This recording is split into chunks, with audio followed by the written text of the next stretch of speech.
Here's a question. Is retiring early worth it? Brian, I am so excited because I love that people ask us these kinds of questions. These aren't like necessarily the deep analytical questions. They're kind of the bigger picture, bigger idea questions. And boy, do we have some thoughts. As a matter of fact, we have thoughts on a lot of stuff. So much so that we love that we can answer and add our thoughts to the things that you guys care about. So right now, we have the team out in the wings collecting your questions, and we would love to load you up. So with that, Creative Director Reby, I'm going to throw it over to you. Yeah, good thing you have thoughts because we've got lots of good questions coming into the hopper. So keep them coming, put them in the chat. But we're going to kick it off with Tim's question about early retirement. He says, I'm 42 and want to retire early at 45. I've stress tested my plan and everything looks okay. But I'm having a hard time mentally stepping away from the job. I know I want to spend more time with my kids before they leave the house. They're my why. So why is it so hard for me to make the switch? So, okay, a lot of things going on there. 42 looks like he wants to retire early at 45. You know, first I want to commend him. He said he's done some stress testing. So he's at least tested his plan to make sure. Now, one of the things I'd really want to know is I would imagine that even at 45 years old, I don't know how old his kids are, but there's still a lot of variables that have not been solved for yet. There's still probably a lot of outstanding questions. Hopefully, the rigor of the plan that he put himself through, that he stress tested, was good, right? So let's operate under the assumption that that's the case. He's still having some trouble stepping away. I think one of the reasons that happens is because at 45, hopefully, still a lot of life to live. There's still a lot to go on. And what I worry is that people often see retirement or financial independence as this utopian part of life where everything is amazing and everything is great. I love hearing that Tim wants to spend more time with his kids, but one of the things I'd worry is retiring and stepping away from the workforce and leaving at maybe what are like your peak earning years or maybe the height of your career. Is that the only way to accomplish the goal? Or might there be other ways to be able to have the goal of spending more time with family and pouring into the kids and that sort of thing without completely severing from the workforce if he's not just quite yet ready for it? Well, you just completely changed the question because you went from financial independence, retire early, to financial independence, next endeavor. Well, and that's kind of what you're alluding to. If he has a next endeavor, I don't know that, but he didn't say he had a next endeavor, right? He just said he wants to hang out with kids. I want to just put it on the record that first I want to give Tim a huge compliment. I feel like so much of what happens in the world of finance, people focus only on the math, and he's stress tests, that's the math part of it. But he's already putting some time into the mindset stuff. If you understand your kids or the why, that's obviously a huge component of this. But now we have to just kind of know, what are you going to? Because look, I've already told you, the cruel part of life is that as you get more sentimental towards your children, they're going to get more and more independent. It's a natural thing as they're building their own independence. So you don't want to create this huge life threshold change and then you drive your family crazy because you're around. So I would go into the plan. What are you going to? What are your hobbies? What are you going to spend your hours doing? Because yes, you're going to be making more memories with the family, but that's not going to fill all of your days. I'd also, Bo, you hit on this. There's big life components you still have to figure out because 45 is young. You have to figure out, hey, there's life elements like the kids still need to go to college. There's going to be education and other goals that you're going to need to plan accordingly for. There's also going to be health insurance because 45 to 65, 20 years that we got to cover. We've got to bridge that. So there's some things that you need to kind of measure twice on, cut once. But I commend you for working on mindset plus the math. It's just making sure there's not elements or components that you've left behind. Yeah, the very crux of the end of his question was, why is it so hard to make the switch? And my guess, and again, this is just hypothesis here, is that he hasn't actually solved for what am I retiring to? Because we've worked with hundreds of retirees at this point in time. And what's interesting is you see the ones that have a lot of success versus the ones that maybe don't have as much success in retirement. And it's almost always centered around those who've planned well for how they're going to spend their time, what they're going to do after. 45 years old, you still got a lot of time. There's a lot of time left. And I don't mind one more key thing, because I was having a great conversation with a gentleman who sold 3 companies, super successful. And we got to talking about what happens when money is not your driver. What's the big thing that a lot of people are seeking? And he used a word that I was like, I'm going to file that away. And I've told him, I was like, that really hit me hard. Relevance. So I think somebody who's super successful enough that you can retire at 45, you probably do get some elements from your career that you're not necessarily putting value on, but they're there, like when you go to social events and other things. So make sure, and I think that word relevance, because you do want to wake up in the morning and feel like in some small way you're making the world a better place. And that's relevance in my eyes, is that you feel like you have purpose. You know what you're doing with every day. The kids are super important. Family's important, those blossoming memories. But make sure you're taking into account, where does relevance on how you feel in the next chapter of your life fit into this story? A great thing that you can do is go to moneyguy.com/resources. We actually have the Money Guy's Guide to Retirement. If you've not worked through that, at least as you're thinking about these next 3 years before you enter into this transition, you should go check that out. Answer some of those questions, and hopefully it will help inform, are you making the right decision, and how can you make that decision in the best way possible? Well, Tim, thank you so much for your question. Thanks for being here. We really appreciate you. Moving on to Chris's question next. Hang on before you start, Chris. There we go. I wanted to open my drink. I didn't want to mess up a clip because I was opening up a drink. I'm mad. Bo doesn't seem to mind. He's like, yeah, pop that top. No. But if I do it over here, they can't hear it. That's what I figured out. If I put it under the desk over here, I never know that I did do it. wonder how much people could hear that, but I think it still picks up. No, I just wanted to be respectful of the audio. So respectful of you. Thank you, Brian. Okay, are you ready for Chris's question? Yes, ma'am. It says, can you discuss what other factors to consider when deciding between Roth and traditional 401k when your tax rate is between 25 and 30%? Ooh, good. Okay, I like it. So here's what I know. Chris has listened to us for a while. He's heard us say that if you add up your marginal federal rate and your marginal state rate, and it's greater than 30%, in our opinion, that tilts the scales towards doing pre-tax contributions. Every dollar that you put in your 401k can save you 30 cents in taxes. It's like a 30% imputed rate of return. If you're below 25%, we make the argument that really tilts the scales towards Roth. So you should really consider that tax-free money. And then we always use kind of this, language that between 25 and 30%, it gets a little more nuanced. It's a little bit of a gray area.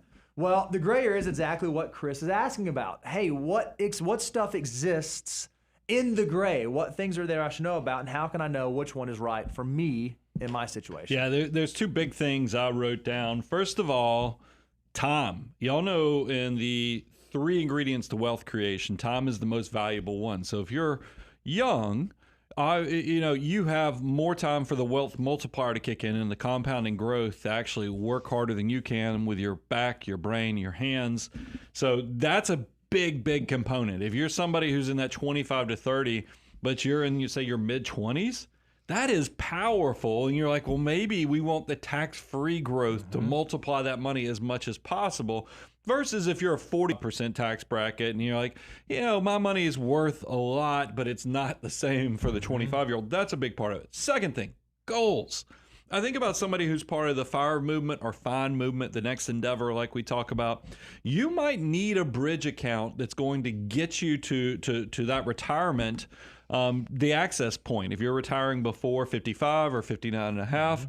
So that's your goals are going to come into play when you're looking at that, because it might even go beyond just the 401k, whether it's Roth or traditional. It might be, hey, do I need that other component where I need an after-tax account? It's also, what are your legacy thoughts? If you're one of these people that wants to die with zero, that's one result. But then there's other people that say, hey, I want to leave behind some money to my loved ones. Maybe the best account to leave behind are Roth accounts. So that comes into play. So those are the 2 big ones that happened that popped up at top of mind as soon as you asked the question. And there were time and goals, right? Yep. How much time do you have left to accumulate, and then what's the timeline before you would need it? I would also say, look at your current account structure and see if there are deficiencies.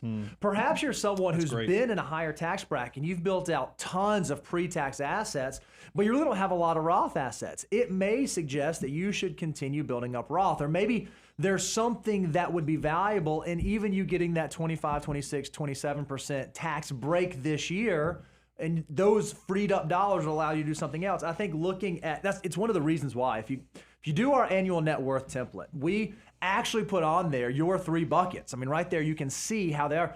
We like to look at that every year so we can see, okay, what are the things that we ought to be focusing on? What are the things we ought to be thinking about? Someone in that 25 to 30% bracket, I'd be laser focused on that, figuring, okay, how do I get as much in the buckets that I need as possible while I'm in this unique tax situation? Okay, this is why we are peanut butter and jelly. It's because I was like, man, I gave 2 good points, but where's that third one? Because we like things in threes.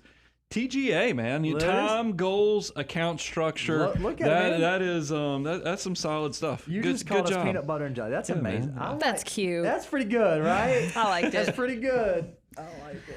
Well, Chris, you came to the right place. Thank you for asking your question. We really appreciate it, and just thanks for being here. Hey, I know you're about to do another question. I am. What's up, but we just came off of a very important week. Is this okay if I talk about it? Oh, yeah, this is the time, bro. Hey, this is your show, bro. Well, look, I mean, I think that it's interesting because on my ride in this morning, Matt, my publisher, he's like, how you feeling? You know, and he had like questions. It was like, tour good, question mark. Oh, he didn't even put good. He just put tour, question mark, excited, question mark, or I can't remember what the third word was. Yeah, I read it to you guys. Do you remember what the third one was? But anyway, so I wrote him back. I don't think things could have gone any better last week. Agreed. I mean, it really is one of those amazing things, and I want to thank you guys because when you start writing a book, you don't know what you're getting yourself into. And I kind of think about where we went with this thing because we started off, we were going to self-publish it, had doubts on that, kind of took a left turn, went through the whole publishing bid process. And then you get a book and you've edited this thing a gazillion times to where you're so close to it, you don't even know if it's good anymore. And then when you're waiting for the months for it to be released, and Rebe knows because she was doing a lot of the heavy lifting, you're planning this book tour and you're like, will anybody show up? And then you're like, will people even like will people like the book? Yeah. I mean, that's where I started feeling very naked in the fact that I was like, maybe I put too much in this thing and people are going to be like, who in the world is this guy who wrote this book that why would we care about these stories? And then the book comes out and holy cow, you guys blew it up. I mean, when I get emails and texts from my publisher, it says, I've never seen this many reviews come in so positive. And I mean, I was floored. So I've had this feeling because now I think I'm supposed to, a week out after the event, I'm supposed to be like, wow, that was it, or have some regrets. And I actually have zero. And I think that has got to be the best way to describe it, is because you guys showed up on the tour. That was so heartfelt. I mean, it really was. I mean, meeting everybody, shaking their hands, getting pictures. And then it's just, I couldn't think of a better way. And then I did not have it in the cards. I was hopeful for the USA Today bestseller because when I started seeing the numbers, I was like, oh, we got a chance. And Matt and I were talking, and he was like, yeah, I think you got a chance to make USA Today. And I know that that's all they were counting on, because as soon as we hit the USA Today bestseller list, they immediately sent me over a new cover proposal and said, hey, approve this thing so we can update all the cover art and everything to get it out there so everybody knows it's a USA bestseller. Today bestseller. Yeah. And then I was at the airport headed to Atlanta. It was Wednesday night, and he calls and he goes, are you sitting down? And I said, what? And he goes, you made the New York Times bestsellers list. And whoa, that was not in the cards. I mean, nobody, because everybody is like, don't try to get on the New York Times bestsellers list, because look, it's not just book sales. There's also editorial decisions that they have to make. And Rebe and I, we're such knuckleheads, because was it Tuesday or Wednesday? It was like the day before. We were we were looking through both USA Today's and New York for giggles. We looked on, and we were like, okay, Atomic Habits, but that thing is random. already, There's no way. Atomic Habits is like defies every publishing rule out there, so don't even look at that one. But then we had a hard time finding any really financial books on there. And we were like, well, okay, this puts a nail in it. And then it happened. So I won't take any more of our time, because I know y'all's time is important. The Q&A is important, but I had to pause and say, thank you from the bottom of my heart. This couldn't have gone any better.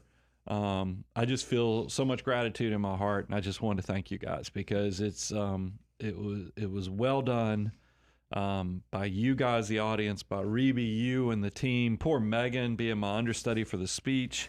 I mean, there was a lot of you. Matt, I mean, by the way, when we going to our last speaking engagement in Washington, D.C., there was a lot going on in D.C. the day we were doing it, and our 15-minute Uber ride turned into an hour and 15 minutes. But on Waze, it said it was going to be an hour and a half, and I think Matt was sweating because we were going to get to the event right as the VIP part was. Yeah, so, I mean, there was just so much plan. fun stuff that happened that gives those blossoming memories. Oh, I'll say this just because you guys are laughing.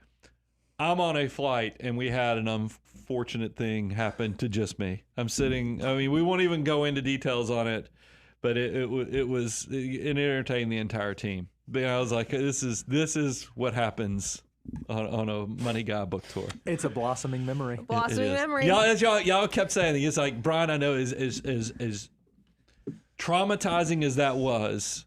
It was one day we're gonna look back on this and think about it's how gonna be a hilarious funny it was. memory for you down the road. So good. Well, it was awesome. We had a blast, and we're super grateful I just love for that how so many of you told- guys celebrated I too. love that so many people told me their screen names, and so now when I see them in the chat, I'm like, hey, I now have a face. There's a lot of people with we this actually person, met. which It's is so awesome. fun. Which Yeah, is super awesome. here's a compliment to several of you as we met you in person. Bo and I later were like, we could hang out with them. Oh yeah, he's friends. These are friends, folks. I mean, that's kind of crazy. That's for all Everyone's the really negatives nice. we talk about social media, because I think sometimes it is hard on what it creates and the comparison. In this side, I feel like we are a healthy corner of social media. I really like think it's it. fun. The relationships and the connections. That should be our social tag, Matt. The healthy corner of social media. Peanut butter and jelly. Peanut butter and jelly. Peanut butter jelly time. Okay, really good stuff. Are you ready to get back into questions? Yeah, we Anything have else a you few got to more get off your questions, chest? so we can do this. Love it. All right. Well, I do have a question queued up from Shannon M. It says, the kids got 4-figure gifts, so financial gifts, when they were born, which is very nice. They put them into a total market index in the parents' brokerage while we decided what to do. We have since set up 529s.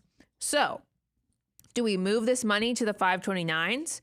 Do we just leave it where it is and let it grow? Do we put it in an UGMA or an UTMA? What would you do in this scenario? Well, there is a structural issue here. Well, it sounds like there's going to be a tax issue, is what I'm That's what I wondered, yeah. So the question is, okay, what account do I put the dollars in? Let me speak to that one first. It depends on what the goal for the dollars is. Now, she didn't mention how old the kids were, just they got 4-figure gifts early on. So we don't know if this is money that you got when they're, 10 years ago when they were born, or maybe your kids are 10 months old, and so it's been there for less than a year.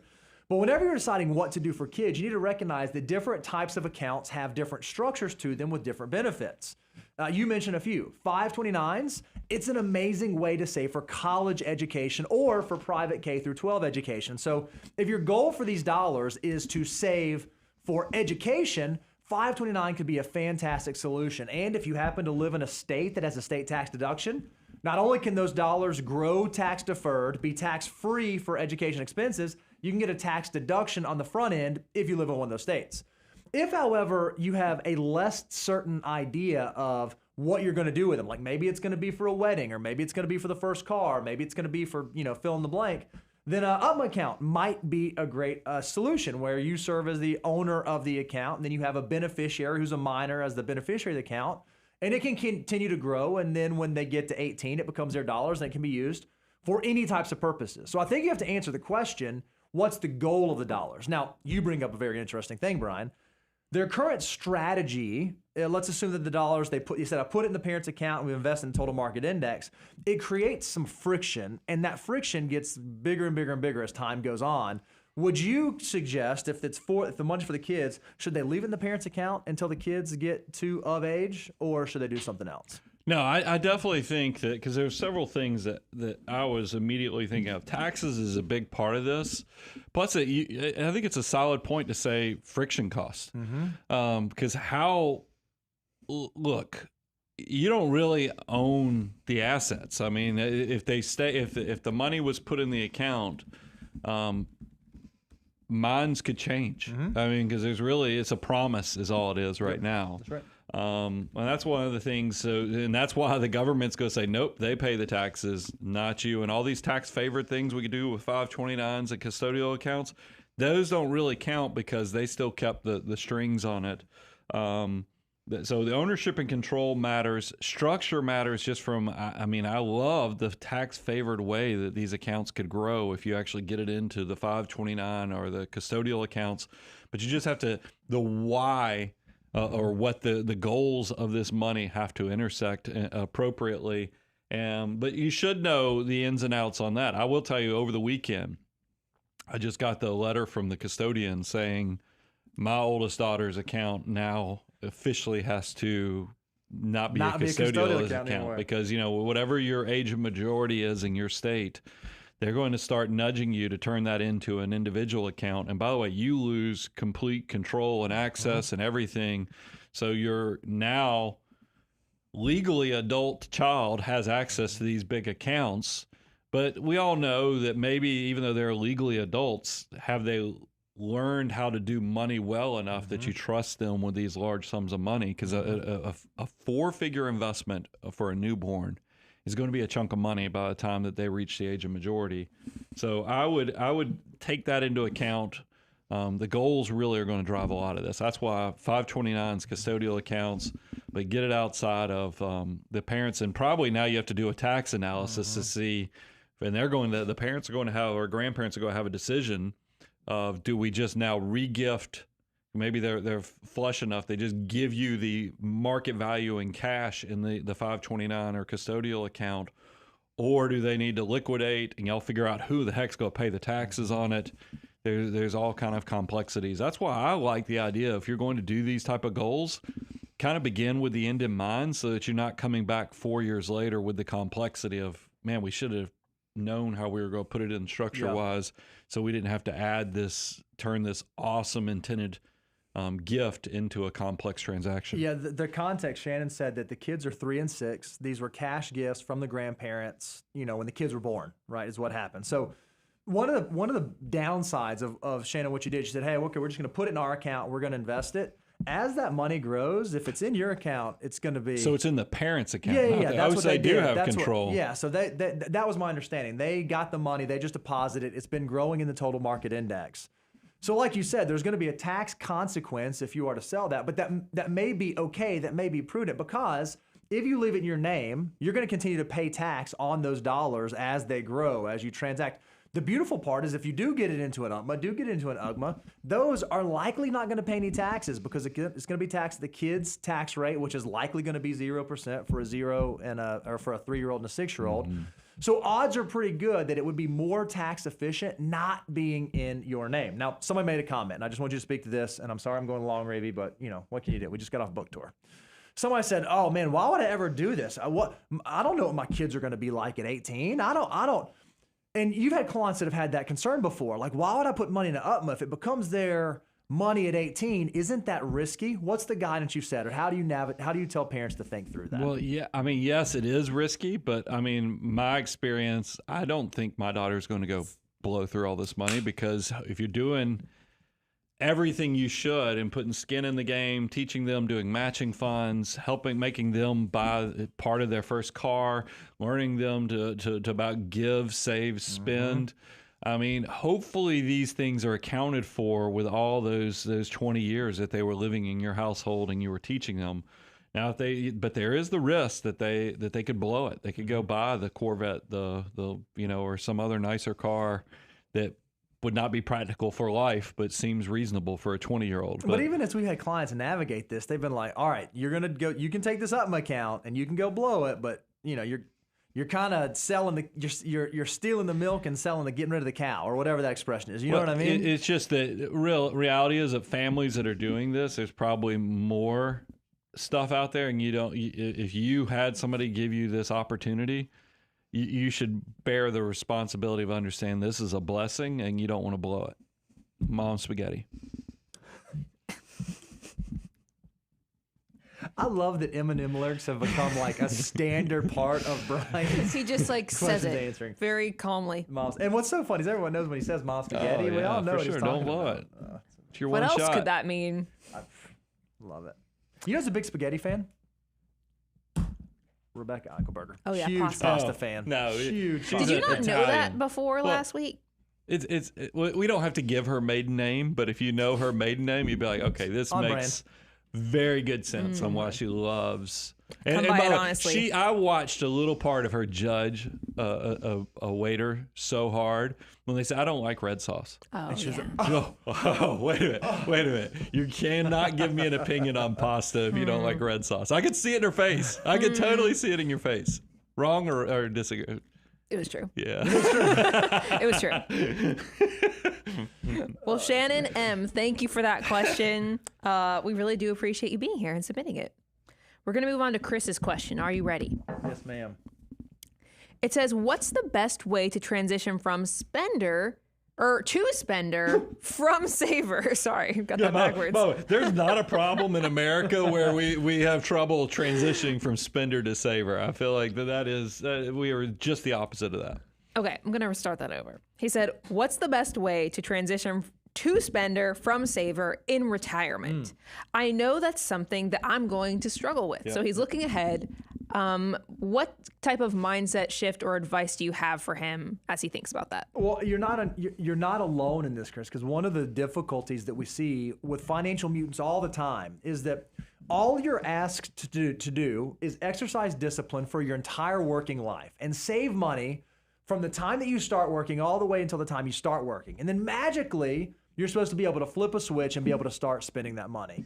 It's a hard thing to do. You have to kind of rail against something that you've likely spent 20, 30, 40 plus years mastering. And so it does become difficult. Now, your actual question, it sounds like, was what's the best way to transition? And what I generally counsel people who are at financial independence or at retirement or nearing retirement is one of the best things I think you can do is begin to test drive what it looks like. Begin to figure out, okay, especially if you've been saving, you've accumulated your number, you know you're where you're supposed to be. I like for folks to start test driving retirement before they get to retirement. Yeah, some of that is figuring out, do I actually like golf? Is pickleball a sport that I really want to do? Is travel something that gets me excited? Well, in that same vein, am I going to be okay spending money? Is it okay for me to start spending more money immediately prior to retirement so that I can begin to see what that feels like and how I feel about it? Because what's beautiful is if you can go from the working world, establish the lifestyle you want to live, let work fall off and maintain that lifestyle, it's just a much more seamless solution. So I think the best way to transition is to practice doing it in the few years leading up to retirement. So I wrote down two things. These are going to seem like common sense, but I don't think people actually do it. First, do the math, meaning that you've got to, I find that when savers, I'm making the same mistake that Reby just did. When savers transitioning into spenders, we've spent 30 years building these resources, and it's just hard to change those good habits that we've been rewarded with. So first, do the math to figure out so you know where the guardrails are. So you know, hey, what can I spend per year? And then update that every year. There's nothing wrong with this. This is exactly what we do for a lot of clients is we just do check-in stress tests to see, hey, can we increase the spending? Do we need to cut back? Where are we at with this? So do the math. You got to know where the guardrails are. Second thing you need to do, get outside of the math. Because I want you do the math. No, you got to do the math. Throw And it away. everybody in personal finance does the math for you because they're like, hey, if you just save up $3 million or $3.5 million, you'll be great. No, that's the math. Now we got to get outside of the math because you have to ask yourself, what is my best life? What are my why? What are the goals? How do I maximize each decade that I'm on this planet? That's not going to be math-based. Look, math is going to be a component to it, but you got to start thinking about how you're going to spend this money because when you get to the reality of success and you realize, hey, you can't take it with you. So how do we navigate this well? I think you'll start figuring out, hey, maybe it's okay that this is where I'm spending more on the memories. I'm spending more on education for loved ones. and all those positive things. And then here's something that will be a little bit of cold water to kind of keep you going. It's just like, if you're ever training for something, if you don't have a little fear in there, I feel like that you lose some motivation. But if I give you this statement, this will be the cold water you can remind yourself, or the smelling salts to kick you back into gear. Your kids and grandkids will have no trouble spending this money. So you go ahead, since you were the builder of this, let's go ahead and begin with the end in mind and start thinking about what's the best way to use this money with your fingers in the dough of life to maximize this opportunity, because kids, grandkids will have no trouble spending this money. So you might as well be purposeful with every day and every dollar that comes your way. It's great. Love it. Well, Chris, thank you so much for that question. We really appreciate you being here and asking the question in the first place. All right, Brian's question is up next. Why? Why? Brian with a Y. Oh, Sorry. my goodness. He goes, Sorry for you, Brian. Somebody just said, hey, first time catching the live stream, you guys sound way different at 1 time speed. Oh. He's one of those. That's funny. Well, Brian with a Y has a question, and it says, I'm currently 28. My work offers a pension which is vested at 5 years and grows with service years. They also offer a 457B. How does this fit into the financial order of operations? Also, how should I attack these? Is this enough when it comes to investing? Well, now it's interesting the language that Brian used. He says, my employer offers a pension. I'm willing to bet that it's not voluntary. Like most pensions, they don't let you choose if you get to put money into it. If you don't put money, if a pension exists, you're pretty much deemed, hey, when you work here, your employer is going to put money into this pension, and then you're also going to be required to put money into the pension. Most times it's not something you can opt out of. So the real question becomes, if I'm doing that too, and then I also have access to this really cool plan called a 457, how do I think through that? How does that factor into my 25%? How do I navigate making sure I'm saving in the way that I should be saving? Well, 2 things just to clarify. By the way, pensions, and I want to put this because we had somebody even on the book tour who brought a specific thing, and I was like, man, we ought to clarify that for the future. Pensions have 2 components, your portion of the funding and then your employer, which is getting bigger and bigger. As these obligations get bigger, the employers have increased what they're putting, where it's not uncommon now to find out that your employer is putting 10, 15, even we've heard as high as 20% of your compensation into the pension. But here's a caveat or an asterisk I want to put next to this. If your pension or your employer is not offering you the option to see that you could potentially roll this money out if you wanted to, because a lot of times you can take a lump sum or you can do the pension. And by the way, we've told you, you can't know what the decision is going to be until you actually get to that threshold of decision, because they change it every year depending upon where interest rates are and how well funded the portfolio is. All these things go into that big decision. But I want people to hear me. If you make less than $200,000 as a household and you do have access to the lump sum, not only of your contributions, but the employer's, you can count that contribution into that 25%. Now, we had somebody ask this a few weeks ago. I still would encourage you, even if you get to 25%, like super easy peasy, and you're like, now let's go ahead and kick up our lifestyle.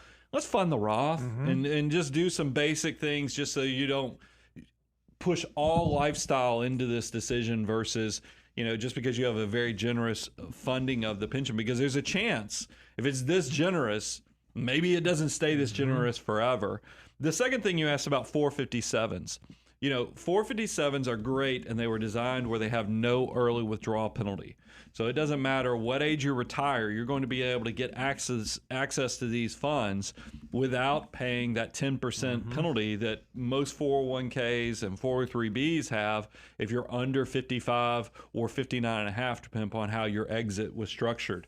And these really work out for public service like firefighters, police officers, military, and things like that. And that's good because a lot of these careers, people will do 30 years, they'll leave the workforce much early because they have early entry points.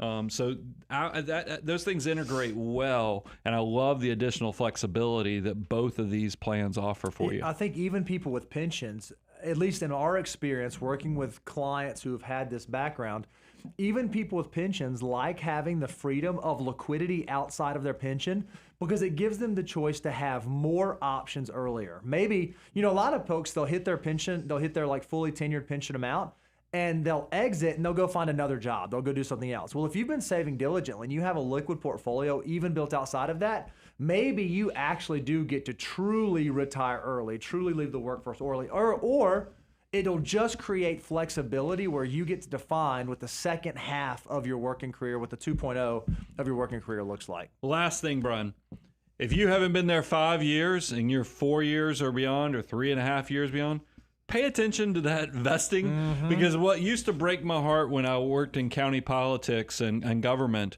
was that police officers that I would see leave after they had worked for the force for over 4 years to go take a job across town for a different municipality, and I'd be like, wow, I wish they'd have just stayed the additional 9 months, because yes, they made an extra $2,000 to $3,000 a year, but they've walked away from the vesting of that tremendous pension benefit. So tell everybody you work with, if they've been at that company long enough or that government entity, stay there a little longer and let's get those pension benefits vested, because that's a key date. It's huge. Brian with a Y, thank you so much for your question. We appreciate you being here. Matthew's question is up next. Hey, before we get into Matthew's question, I do have a question for Brian, or maybe they can put this in Brian with a Y. I am Brian. Because so many people write brain. Caleb was in here earlier. He wrote brain again. Yeah, everybody writes brain because they get the A and the I confused when you're writing Brian. Caleb does. I think Caleb now does it because we picked on him about it. Now he's just leaning in. I'm going to be brain instead of Brian. And that's funny. That's okay. It's all right. All real bros get some grace on that. But I wonder if you spell your name with a Y, it probably takes out that risk of people calling you brain. Maybe you shouldn't judge so hard. So maybe it's okay. Maybe my parents should have done Y. They would have saved me from Caleb. It took you 50 years to come to this realization, but here you are recognizing. Because I look at it on paper, nobody is going to put that A and the Y. So Nobody's going to mix that up. If you have a grandchild and your daughter decides to name him after you, would you say go with Y? Well, then they're not named after you, though. I mean, you have that technical problem. It's kind of like everybody. I don't mind everybody knowing. My first name is John. Oh, because my dad was John. Yeah. And my dad, I think, wanted a junior, but he hated his middle name. So you're not counted as a junior, even though you're named after your father's Brian, namesake. was he took out the family name that he just hated, and then put my Brian in there, and so I'm not really a junior. What's your take on being a middle name caller? You know what I mean? Like some people really dislike Here we that, go. and some people love. Well, we are talking about a tangent. I'm just saying. I've been hanging out with him long enough. He embraces This it. is what the people want to know, right? I think it's kind of. I look at it as just like I like the fact that I didn't like it at the time. Having a junky car in high school was a character builder. Oh, because it. So this is a character builder. And I think because you have to learn how to stand on your own 2 feet with personality and sociability and things like that versus just. Because in high school, it's one of the few times where if you give your kids a really nice car, their status gets elevated even if they don't deserve it just because they have a nice car. And I don't like that because I don't think it teaches the skill sets to be good at life. I think the same thing, because all through your elementary school years, they're going to call out your first name.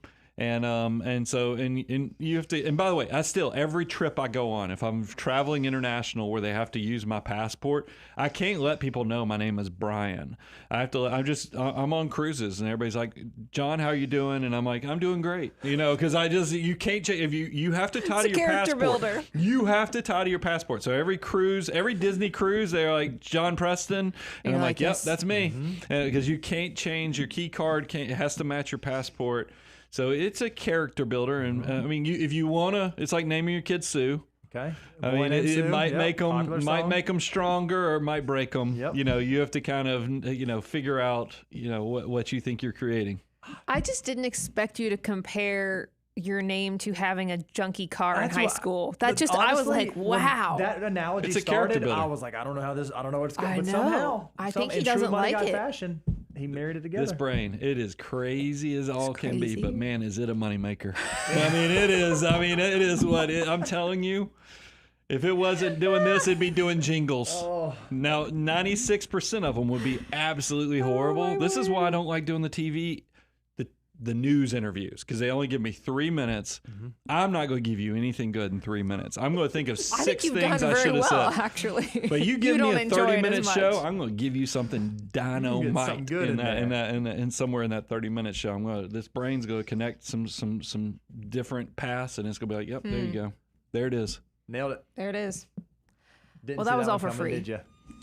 Actually, the whole show's for free. By What the am way, I saying? I think you had a question for Matthew. I Matthew did. Are was you ready to coming. hear I don't it? even know what Was his that question Matthew's is. question? That was not Matthew's question, but we can move on Sorry, to it. Matthew. All right. Matthew's question says, the guys always say first in, first out when referring to the buckets to pull from in retirement. Is it okay to pull contributions from the Roth bucket to bridge a pre-59.5 retirement gap? Well, Matthew, I don't know that we say first in, first out. No, we do not. When it comes to To be honest, I was like, I don't We always remember say them saying LIFO. that. I'm going That's to see what they FIFO. say. We always talk about LIFO, which Yes. is a lot of times last in, first out. So when you think about the way that, when it comes to our wealth building journey, and if you follow the financial, well, Brian, do you have a thing you can hold up? Do you have something you can shake at him? Yeah, I was looking for. Oh my goodness, my main. You took it on the book tour. I took it on the book tour, and we haven't. Who unpacked knows it. where that So is? You get the. It doesn't have the same sound because it's. I've got. It doesn't sound as good. Oh well. If you want your free copy, you can go to moneyguy.com/resources. If you're following the financial order of operations, what happens for most people is you end up starting with a Roth IRA at some point. I mean, you do the employer match, but generally when you start saving, you put money in a Roth IRA. So that goes in first. Well, then you get a job and you start doing your 401k or your 403b, and then that starts. And then you get to step 7, you do hyperaccumulation. Now you start doing after tax. So you went Roth and then pre-tax or employer-sponsored plan, and then you went after tax. Well, what's really interesting is when it comes time to retire, when it comes to financial independence and you start decumulating, in practice, what most often happens is we go LIFO. You actually, in most circumstances, in our experience, you begin to pull out of your after-tax bucket first, and then you begin to deplete your pre-tax bucket. And the last bucket that you begin to deplete is your Roth bucket. So often we don't say that you go FIFO in retirement, you go LIFO in retirement. But there are people out there that have created some unique models and other things where they're saying, because you can take even Roth 401ks, roll them out, and you can chisel into that principal tax-free. So a lot of people are saying, man, that's a great opportunity to create a bridge account for retirement. Yep. Here's the problem. And look, it doesn't mean that it's wrong. It's actually a very cool little technical thing that you can do to get tax-free access to assets. The problem I have with it, and this is where I turn into Gollum from Lord of the Rings, is I think about how valuable, my precious tax-free growth is. And because these are financial mutants, people who are making really good decisions with your money, the reality is you're probably not leaving this planet with zero. It just, if you're good with money, part of your problem with the complexity is the money starts growing upon itself. But then you ask yourself, well, maybe I should have not saved as much. Well, no, because you don't know which dollars are the ones that actually got you to the critical mass where this thing starts just growing upon itself beyond your wildest imagination. So you have to still put in the effort in those first 20 years because success is not assured. And believe me, if you look at the stats, you'll see the majority of people are horrible at that part of it. But when you get to having assets, you're going to look at those Roth assets and you're like, man, the government doesn't let me put but this much in per year, and it's not that huge of a number. And then they only let me put this in if my income's under this threshold. And you're like, you want to go burn through those assets first while I still might have 20 to 30 years for that money to compound on top of itself. Plus, if I make my loved ones the beneficiary on these, they get a 10-year stretch. And if they have special needs or some other, unique thing that was written into the tax law, they actually get to stretch this for their lifespan. You start thinking about Roth money a little differently. And it's not my idol. Like Gollum made the rings the idol. But it is one of those things where I can't help but think about my precious tax-free growth. My precious. I love it. Here's something. I want to tell them to do something, maybe. If you're not subscribed to the channel, I want you to subscribe right now because there is something exciting coming. And I don't normally do these kind of teasers. We're actually working on a show right now that'll be coming out in the next few weeks, or if you're watching this, perhaps it's already came out, where we're going to walk through some like early retirement strategies, like decumulation strategies, where we're going to dive into this very thing. Okay, what does it look like if I pull from my after-tax bucket? What does it look like if I pull from the Roth? What's it look like if I pull from my 401k? What are all these different things? It's a really fun show that's going to go super deep into the weeds. Well, the only way you're going to know about it when that show comes out is if you're subscribed right now. So please subscribe to the channel so that as we release that kind of stuff, you can know about it. But Matthew, I think in practice, so FIFO, LIFO, all that stuff, that's academic. In practice, personal finance is personal. Because we have some people, when they get to retirement, for whatever reason, we might have to pull out the Roth in the early few years. Or we might have folks who we do Roth conversion strategies. Or we have folks that don't have any after-tax assets. So there is not a tried and true answer to the one way to do it well, because it depends on your unique circumstances, your unique timeline, your unique factors. But I think approaching it from a LIFO standpoint is going to at least give you an idea of a way to think through it because of Gollum. Because of Gollum. Well, Reby liked that one. Reby liked that one. Yeah, I do love me some Lord of the Rings. She's a big Lord of the Rings girl. Do you even know what Lord of the Rings is, Bo? Just kidding. Yeah. Okay, we won't go there. Bilbo. Just like that. Just too good. Yeah. All right. Thank you to Matthew. Seriously, thanks for being here and asking the question. Have you seen all the Lord of the Rings? No, there's no way. There's no way. That wasn't even on the table, Brian. He's judging you hard. I've done that. We're past that. She's been judging me for a long time. Hobbit? Any Hobbit? I read that book. You did? You did? You read The Hobbit? In middle school. Oh yeah, that's part of the curriculum. Goodness. There you go. I'm impressed. Honestly, right? Shout out to middle school, Bo. Okay, we're going to ask Swizz cheese questions next. Swizz cheese. He says, my wife and our 4 kids lived overseas where we cannot purchase a home. How should people like us plan for a future without a paid-off home going into retirement? We always talk about, oh, you might want to have your home paid off by the time you get to retirement, right? What about someone who doesn't own a home? Well, you know, Swiss cheese, it's a little interesting that your immediate thought... It's not Swiss cheese. It's Swizz cheese. Thank you, right? Ryan. I said Swizz, didn't I? Okay. Yeah, it sounded a lot like Swiss. Keep going. Swizz cheese. There you go. You assume that just because you live overseas and just because you live in this country and one day you're going to come back to this country and live here, that you won't have a paid-for home. I don't know that I would just immediately default to that position.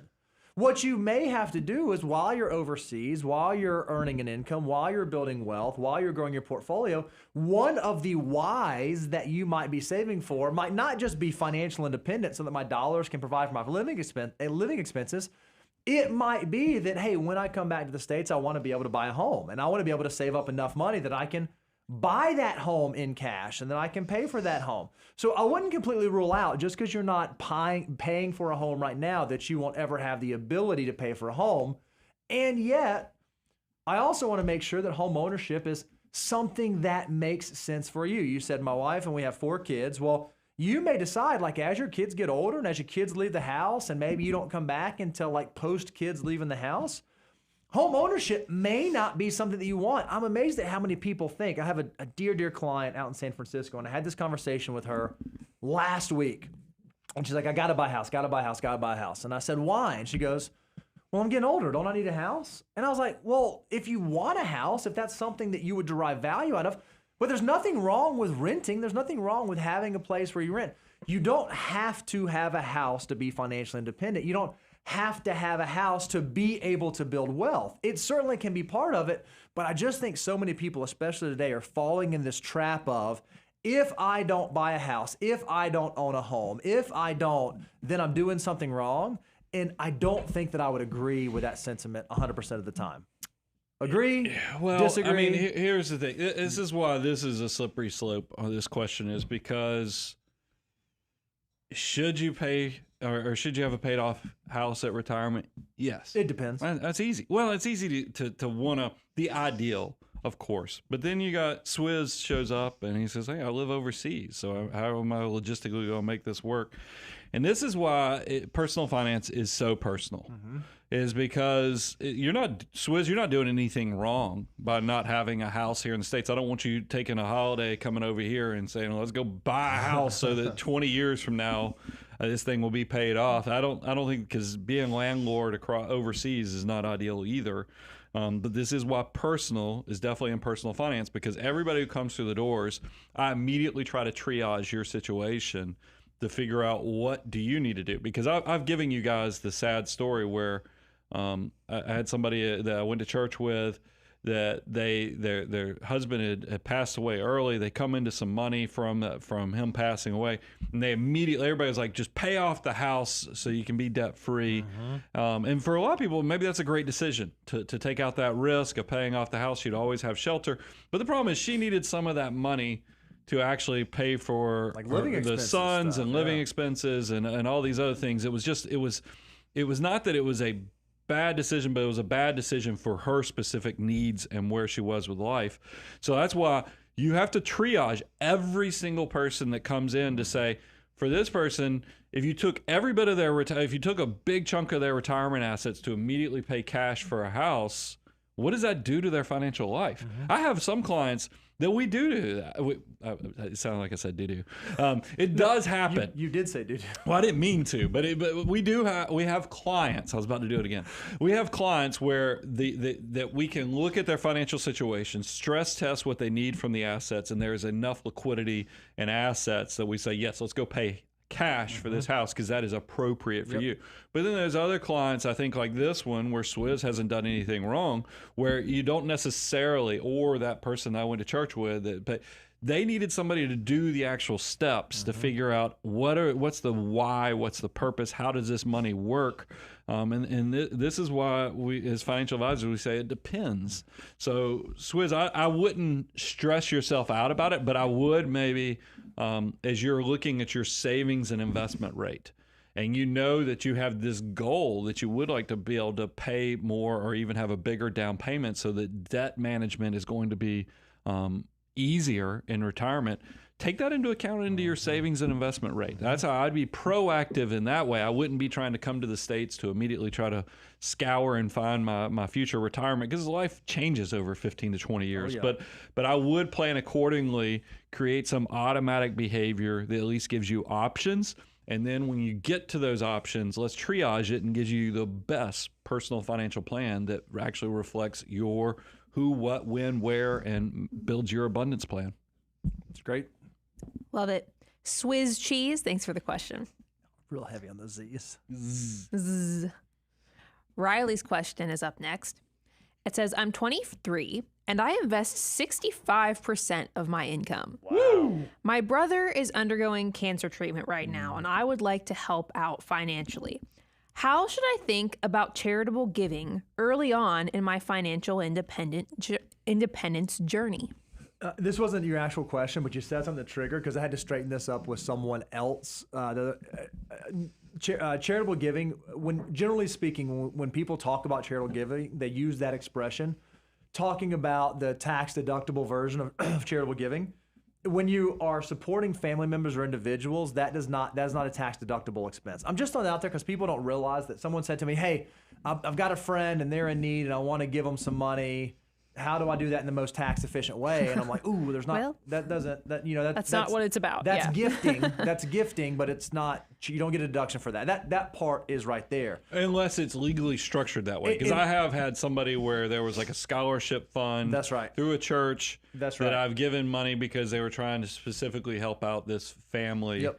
So, but most people exactly right. But so what you're saying is, hey, what I love hearing, Riley, is that you're 23 years old, you're saving 65% of your income. Well, one of the things you've heard us say is that our goal for you is we want you to be saving 25% of your gross income. Well, you're blowing that out of the water. And for someone who's 23, I would argue that anything you're doing with your dollars above 25% is totally up to you. You get to choose. And it sounds like you've been choosing to save that. And now you want to figure out how you can pour into the life of someone else and really be a blessing to them. I think that's amazing. I think that's wonderful. And it sounds like you have a lot of room in your system to be able to do that really, really well, that doesn't give me a whole lot of pause at all, I don't think. Yeah, Riley, I'll give you more of the experience shares because y'all know with my youngest child, we've had to save. I don't save for one retirement. We're actually saving for 2 retirements because we have to do life decisions that will provide beyond when I'm no longer here, my wife's no longer here, and we need somebody to help out with our youngest daughter. And I feel like sometimes some of this success and some of these good things that have come is so that I'm equipped and prepared to be able to be that generous. And I think that it's great to be selfless and be able to get outside of money, because money is not something you should worship or put in the center of your life. And if you've got 65% of your money that maybe that was the preparation, and now you're able, like Bo said, get beyond 25% to love on someone you care about and needs your help in this moment in time. Because health struggles, time is the most valuable resource in the world. It's not only for building wealth, but also for making memories for people that you care about. So for you to be there, I think that's pretty spectacular and amazing. And we commend you for being selfless. And I think, at the end of the question, the actual question phrase, how should I think about charitable giving, being generous early on in my financial independence journey? I just think it's worth mentioning that when we think about generosity, in our opinion, it's not a step of the financial order of operations. It's not something that once I get to X, then I can start being charitably minded. Then I can start being generous with my time, my resources. We consider that sort of a ground zero, sort of an entry level, because if you can learn how to be generous, whether it's with financial resources or your time or your skills or whatever it is that you're able to be generous, if you can do that starting out early on at the beginning of your journey, there's a really good chance that it's going to carry through for the rest of your financial journey. And I just don't know a lot of people who said, man, I was just too generous, or man, I wish I would not have done that thing. You even write a little bit about that when you're doing through the ground rules in the book, right? Yeah, well, also, I think money is just an amplifier of who you are in a lot of ways. So if you can be good with a little, and while you don't have a lot, when you reach abundance, you'll just be a better version of yourself. Because sometimes I see people, they come into money, and if they haven't actually spent time reflecting on who they are and getting outside of the selfishness of where things can take you financially, and that's really, we want you to be selfless, and that's why gratitude is a step 0. It's part of the ground rules, is because I do think it helps you navigate this well and become the best version of yourself versus someone that's kind of distracted by what they think money will do for them. Yep. Yeah. Good question, Riley. Thanks for being here, and we really appreciate it. All right, Christopher's question is up next. Hey guys, big fan. I'm 24 years old. How can I approach my $13K in credit card debt? I have roughly $30K in assets, and I was thinking a ballast transfer to maximize 0 interest for 21 months. Thoughts? So $13K in credit card debt. What's the $30,000? That's what his assets are. So I'm assuming like savings, investments, that kind of thing. We don't know if they're retirement, though. I hope that's what it is, because for young people, oftentimes I got $30,000 in assets and $12,000 that's a car. Oh, that's true. And a couple grand is home furnishing. So can we answer this question so it'd be super, super, super valuable? Let's assume that the $30,000, Brian, was in liquid assets. Okay. Right? Let's assume that you're meaning like it's probably in a retirement account or retirement Roth accounts or something like that. And then, I've got this $13,000 of credit card debt. What do I do? How do I approach this? And then I think the question, like the blocking and tackling was, should I do like a 0% balance transfer? What's the solution there? No matter what our answer is here, we think that credit card interest is something that can be incredibly punitive. Like you think about a really good rate of return and what that can do for your financial life, but then you think about credit card interest and how punitive it can be. That's why in the financial order of operations, Brian, we hold your thing up. That's why we put high interest. It just doesn't have the same thing to it. It's why we put it a step 3. We want that to be something that you prioritize getting out of as quickly as you can. So even hearing that you have $30,000 in assets suggests to me that you've probably been saving, probably been building up. I would guess that means you've gotten a little out of order of the foo. And I think that reprioritizing and knocking out that $13,000 ought to be like priority number 1. You agree with that, Brian? Yeah, I think if you got $13,000 of credit card debt and you now woken up to realize, hey, I've got to get through this, I think you almost even need to take a period where you just don't even use the credit cards. Yeah, that's a great point. Just shut it down. And now we're in the process. How do we pay this off? And we'll come back and revisit the question of credit card use after this is completely extinguished. The debt, I mean, those balance transfers, I mean, realize that you're kind of making a deal with a loan shark, is that you have to, it's very similar to all the movie plots you've ever seen where people go and they get themselves out of bonds by going to the shady lending companies and others. It could work out great if you create a plan. I would really put on my 3D glasses, and that's where I want you to run 3 plans. Your dream. This is where I really hope things work. The down to earth plan. This is where this is the reality of how things are going to play out. Where you maybe have some ups and downs in life financially, and then I want you to have the do plan of what happens if all of a sudden you can't pay off that credit card. After the 21 months or whatever you said that you could get the 0%, and then figure out if there is a path forward that lets you, and then make a promise to yourself. Because that's one of the things I cover in Millionaire Mission is I made an access to cash disaster of a decision with a home equity line. Yours is credit card, so it's different, but it still is. I promised myself and even said some prayers that if I got myself out of this, I would never, ever, ever, ever fall in this trap again. And then you fight like, heck, how about cussed? You fight as hard as you can to get yourself out of it in that things. And you don't compromise. You actually have to go hard on it, because that's the thing. Nobody who's successful that comes to see us as prospects ever shows up with credit card debt. And I don't think we talk about that enough. And that's why when people ask us about bankruptcy as a tool, and all these other debt restructuring questions, I'm like, I have no idea how any of that stuff works, because the reality is that good financial mutants don't struggle with this type of debt. This is a trap that's put out there by our consumption society, and you've got to figure out how you get post this debt. And that's why I would go cold turkey on not using credit cards. Maybe you can use the 0% tool, but make sure you read all the fine print, because those things can also be gotchas. I did see him chatting with some people in our chat and just kind of saying like, it's just, I've been paying them off. I'm not really using the credit cards anymore, but that interest rate, it's just, I hate that interest rate. But I don't want him to like try to cut the corner off. Like, I don't know, like just as a fellow financial mutant layperson, it's like, well, yeah, that's kind of part of it. Like, just keep going. I just feel like, I feel like in America, Americans have gotten way too comfortable with debt. Like, if you had a broken leg today, how many things would you do before you address that broken leg? Like nothing. Like, you're going to figure out, oh my goodness, my leg is broke. I have to do everything in my power to fix this today. And I feel like we don't do that same thing with credit card debt, when realistically, I'm talking about, it's not a flesh wound. How do I get rid of my gym membership? How do I stop eating out? How do I do this? How do I do this? How do I do this? To get rid of this like very bad thing in my life. I would cut with reckless abandon to get on the other side of it as quickly as possible. Because even thinking about stretching it out over 21 months, I'm like, I'd love for you to figure, I don't know what your income is, but man, how lean can you live at 24 years old to get that stuff gone and not have it come back? I think that's how serious and severe it is. And do the desperate. There's seasons of life where I would encourage you to go through your closet, go through. I know this sounds so ridiculous, but when you're in this desperate phase, take our 200-month challenge that I have in Millionaire Mission.